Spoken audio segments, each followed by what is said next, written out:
Career সম্পর্কে যদি বলি, কেরিয়ার একদিনে তৈরি হয় না। তুমি আজ যা শিখছো, যা ট্রাই করছো, সেটাই আগামী দিনের ভিত্তি।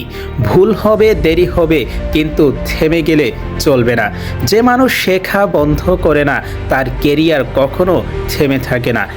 ইনকাম সম্পর্কে যদি বলি, শুরুর ইনকাম অনেক সময় কম হয়, এটাই স্বাভাবিক। কিন্তু স্কিল, ধৈর্য প্লাস সঠিক প্ল্যান থাকলে ইনকাম বাড়বেই। চাকরি, ব্যবসা, অনলাইন কাজ যাই হোক না কেন, একাধিক ইনকামের পথ তৈরি করাই এখন বুদ্ধিমানের কাজ। ভবিষ্যৎ সম্পর্কে যদি বলি, ভবিষ্যৎ ভয় পাওয়ার জিনিস না, ভবিষ্যৎ তৈরি করার জিনিস। আজকের অলসতা মানে আগামীর আফসোস, আর আজকের পরিশ্রম মানে আগামীর সম্মান।